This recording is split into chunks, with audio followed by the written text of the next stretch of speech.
गुजरात के तट से कुछ किलोमीटर दूर समुद्र की गहराइयों में गोता लगाते हुए समुद्री पुरातत्वविदों के हाथ कांप उठे, क्योंकि उन्हें मिले पत्थरों के विशाल ढांचे, लंगर और ज्यामितीय संरचनाएं जो आज से 9,000 साल पुरानी हैं। दुनिया की किसी भी झात सभ्यता से पहले और महाभारत तथा हरिवंश पुराण ने हजारों साल पहले ही लिख दिया था, कृष्ण के जाने के बाद द्वारका को समुद्र निगल जाएगा। संरचनाएं मिल गईं, ग्रंथों ने बताया था। फिर भी दुनिया पूछती है, भारत ने क्या दिया? सन 1983 में भारतीय समुद्री पुरातत्व केंद्र के वैज्ञानिकों ने गुजरात के द्वारका तट के निकट समुद्र में उतरकर पत्थर की दीवारें, स्तंभ और व्यवस्थित ब्लॉक खोजे। ये संरचनाएं समुद्र तल में 40 मीटर की गहराई तक फैली हुई थी। रेडियो कार्बन डेटिंग ने इन्हें 7,500 से 9,000 वर्ष पुराना बताया, जो मेसोपोटामिया और मिस्र की सभ्यताओं से भी हजारों साल पहले का समय है। सोचिए, जब दुनिया गुफाओं में थी, तब भारत में एक नगर था जो समुद्र के किनारे बसा था और आज भी उसके अवशेष गवाही दे रहे हैं। हरिवंश पुराण में स्पष्ट लिखा है कि श्री कृष्ण ने स्वयं देवशिल्पी विश्वकर्मा से द्वारका नगर का निर्माण समुद्र से भूमि लेकर करवाया था, और उनके परलोक गमन के पश्चात समुद्र ने उस भूमि को पुनः आत्मसात कर लिया। यह कोई रूपक नहीं, यह एक भूगर्भीय सत्य है, क्योंकि लगभग 8 से 10,000 वर्ष पूर्व अंतिम हिमयुग के अंत में समुद्र स्तर 100 से 120 मीटर तक बढ़ा था, जिससे तटीय नगर डूब गए। हमारे ऋषियों ने इस घटना को ग्रंथों में इतनी सटीकता से दर्ज किया कि आज का विज्ञान उसे नकार नहीं पाता। महाभारत के मौसल पर्व में द्वारका का विस्तृत भौगोलिक वर्णन है। 6 खंडों में बंटा नगर, 12 योजन लंबा और चौड़ा, समुद्र तट पर स्थित, जिसमें सोने और हीरे की इमारतें, बंदरगाह और चौड़ी सड़कें थीं। आधुनिक पुरातत्वविदों को समुद्र के भीतर जो ग्रिड पैटर्न मिला है, वह बिल्कुल उसी नगर नियोजन जैसा है जो वैदिक वास्तुशास्त्र में वर्णित है। हजारों साल पहले लिखे गए शब्द आज जीपीएस और सोनार स्कैन से सिद्ध हो रहे हैं। यही है भारत की वैज्ञानिक विरासत। वास्तुशास्त्र, जो हजारों साल पुराना भारतीय विज्ञान है, नगर निर्माण के लिए ग्रिड आधारित योजना, जल निकासी प्रणाली और दिशाओं के अनुसार भवन निर्माण का निर्देश देता है। आश्चर्य यह है कि समुद्र में मिली द्वारका की संरचनाओं में भी यही ग्रिड पैटर्न दिखता है। इसके अलावा मोहनजोदड़ो और हड़प्पा की खुदाई में भी वास्तुशास्त्र के सिद्धांतों की झलक मिलती है। आज के शहरी नियोजक जिसे ग्रिड प्लानिंग कहते हैं, वह भारत में हजारों साल पहले से प्रचलित था, और हमारे पूर्वजों ने इसे धर्म और विज्ञान दोनों में पिरोया था। आधुनिक जलवायु विज्ञान और भूगर्भ शास्त्र यह मानते हैं कि लगभग 10,000 से 7,000 वर्ष पूर्व अंतिम हिमयुग की समाप्ति के बाद ध्रुवीय बर्फ पिघली और समुद्र का स्तर 100 मीटर से अधिक बढ़ गया। इससे विश्व भर के तटीय क्षेत्र जलमग्न हो गए।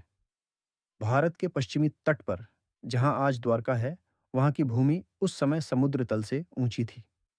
वैदिक ग्रंथों में इस जल प्रलय का वर्णन मनु की कथा में भी है। जो बात आधुनिक विज्ञान ने हाल ही में प्रमाणित की, वह भारत के ऋषियों ने युगों पहले ही अपने श्लोकों में अंकित कर दी थी। राष्ट्रीय समुद्र विज्ञान संस्थान यानी एनआईओ गोवा के वैज्ञानिकों ने 2000 के दशक में द्वारका के तटीय जल में व्यापक सर्वेक्षण किए। उन्हें मिले त्रिभुजाकार और आयताकार पत्थर के ब्लॉक, लंगर और मिट्टी के बर्तनों के टुकड़े, जो उन्नत समुद्री सभ्यता के प्रमाण हैं। इन खोजों को अंतर्राष्ट्रीय पुरातत्व पत्रिकाओं में प्रकाशित किया गया। भारत सरकार ने भी इस स्थल को राष्ट्रीय महत्व का घोषित किया है। यह केवल आस्था का विषय नहीं, यह अब एक वैज्ञानिक सत्य है जिसे भारत के समुद्री वैज्ञानिक दुनिया के सामने रख चुके हैं। वैदिक भूगोल में सरस्वती नदी का उल्लेख बार बार मिलता है, जो कभी गुजरात के रास्ते से समुद्र में मिलती थी। इसरो के उपग्रह चित्रों और भूगर्भीय अध्ययनों ने यह सिद्ध किया है कि एक विशाल नदी वास्तव में राजस्थान और गुजरात से होकर बहती थी, जो बाद में भूकंप और जलवायु परिवर्तन के कारण लुप्त हो गई। यही नदी सरस्वती थी, जिसके किनारे वैदिक सभ्यता फली फूली, और द्वारका उसी भूगोल का हिस्सा था। जब इसरो के वैज्ञानिक उपग्रह से वो नदी खोजते हैं जो ऋग्वेद में थी, तो भारत का गौरव आसमान छू लेता है। पुराणों में विश्वकर्मा को देवताओं का वास्तुकार और इंजीनियर कहा गया है, जिन्होंने द्वारका, इंद्रप्रस्थ और लंका जैसे नगरों का निर्माण किया।